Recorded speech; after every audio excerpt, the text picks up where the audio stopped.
Olá pessoal, Elbeiros aí de plantão. O pessoal tem me perguntado, né, sobre a Fiat Elba, sobre alguns opcionais que tem essa Fiat Elba 94, tá? Mas eu resolvi, antes de fazer um vídeo sobre os opcionais da Fiat Elba, fazer esse vídeo contando um pouco da história de como essa Fiat Elba chegou até as minhas mãos. Eu era o proprietário de um Fiat Uno 86 que ficou comigo 17 anos, trabalhava muito em comunidades rurais, dando aula, coordenando escola. Então foi um carro, um carro muito guerreiro, né, o Fiat Uno. E então o pessoal, principalmente a minha família, sempre falando, né, por que você não vende esse carro, compra um carro um pouco mais novo e tal.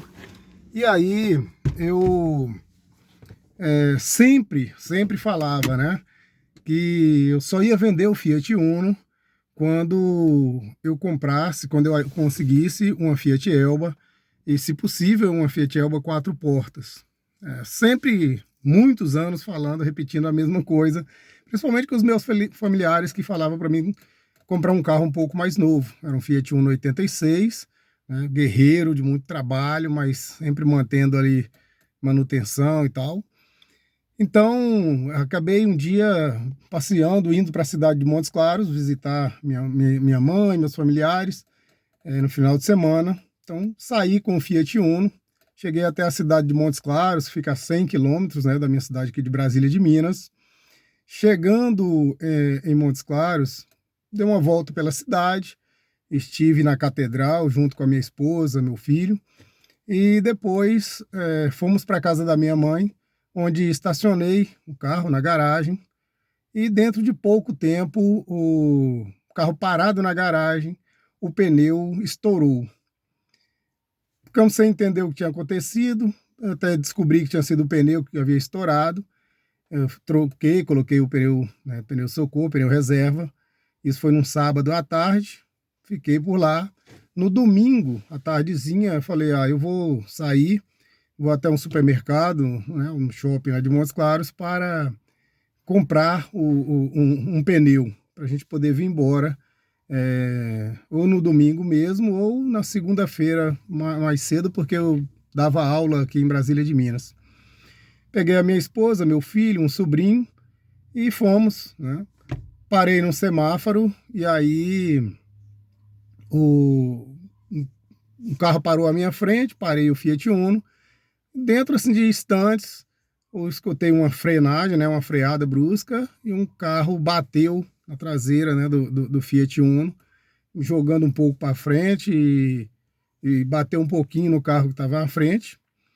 Desci, tinha um senhor no carro atrás, à frente era uma moça, estava trabalhando de Uber, ela meio exaltada, reclamando, eu tive que acalmá-la, né?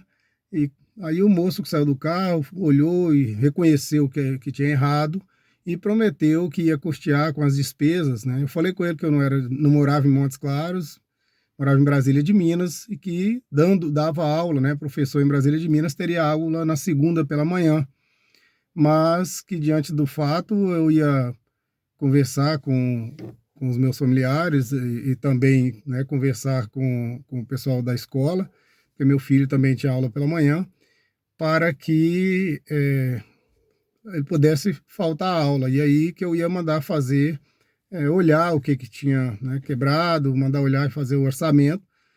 Quebrou o para-choque, lanterna, farol dianteiro também, para-choque traseiro. Então, na segunda-feira pela manhã, eu decidi, né, sair, fui na oficina Spazio Motors, de um amigo que foi colega meu, né, trabalhou muito tempo lá na Fiat Polígono, concessionária da Fiat, um mecânico de mão cheia, podemos dizer assim, onde sempre que eu vou a Montes Claros eu costumo levar, né, o carro para dar uma olhada, e fui lá para ele me informar onde tinha algum conhecido dele que trabalhava com lanternagem, para me indicar, né, fazer o orçamento. Assim que eu cheguei na oficina, eu parei o carro na rua. Quando eu entrei na oficina, um funcionário dele me abordou e de pronto foi falando comigo, chama de Marcão, né? E aí, Marcão, você não quer me comprar uma Fiat Elba 4 portas, não? E eu pensei, olha, né, assim, o que está acontecendo, né? E aí ela falou, não está aqui não, volta aqui depois do almoço que eu vou trazer para você dar uma olhada. Eu nunca tinha falado com ele sobre essa vontade que eu tinha de possuir um carro desse. E aí falei, ó, dependendo, quem sabe, né, dá certo eu comprar. Aí ele fui fazer orçamento, eles me indicou o lugar, tal, fiz uns 3 orçamentos, liguei para o moço, né, que ia arcar com os custos, combinei com ele para ir até a oficina na parte da tarde. Cheguei mais cedo, meu colega tinha levado a Elba, parado lá na porta, na rua. E aí eu dei uma volta na Elba, gostei, ele fez umas condições boas, né, para mim, que dava para comprar.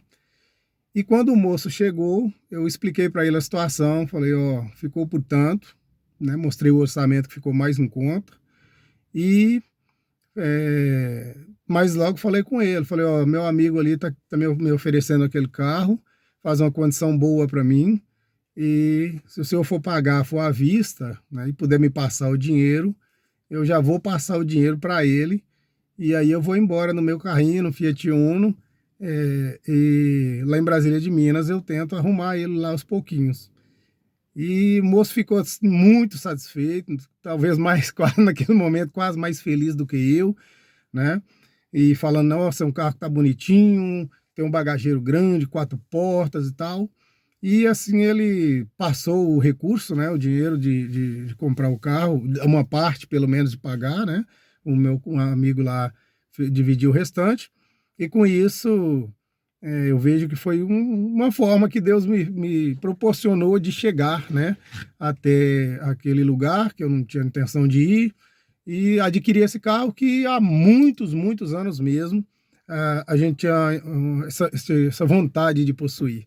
Estou muito satisfeito, muito feliz com minha Fiat Elba, um carrinho que eu quero conservar por um tempo, manter sempre arrumadinho, né? E é isso. Só quem tem um sonho e vê o sonho realizando, sabe, né, o quanto é gratificante. Para muitos parece bobagem, né? Mas para a gente é muito gratificante. Depois voltei em Montes Claros e estava numa pizzaria com a minha família e ao pedir a conta, o proprietário da pizzaria chegou e falou assim, você que está naquela máquina ali fora, todo entusiasmado, né? E eu fiquei meio assim, meu filho também, minha esposa é deficiente visual, ela não ficou meio sem entender, era até com a gente. E aí eu olhei para ele, ele falou, é você que está com aquela Fiat Elba ali na porta? Eu falei, sim. E ele disse que era um sonho dele também, ter um carro desse, e que ele procurou muito para comprar, e que era muito difícil aqui na nossa região. Então são sonhos que vão se realizando e que a gente sabe que Deus está à frente. E por mais que seja coisa boba, muito simples, mas, como se diz, quando você vê seus sonhos sendo concretizados, quando você vê as coisas acontecendo, é muito gratificante e a gente fica muito feliz. E eu, minha família, nós estamos muito felizes, né, assim, por estar com um carro um pouco melhor, mas que para a gente é um sonho. Não sabemos quanto tempo vamos ficar, né? Mas é a certeza de que Deus tem realizado os nossos sonhos e agradecer muito sempre a Deus por tudo, né? Por tudo que Ele tem feito, por que Ele faz. Deus é bom o tempo todo. Um abraço, pessoal. É isso aí. Siga a gente aí no canal porque tem muitas histórias bacanas ainda para ser contadas. Deus abençoe a todos.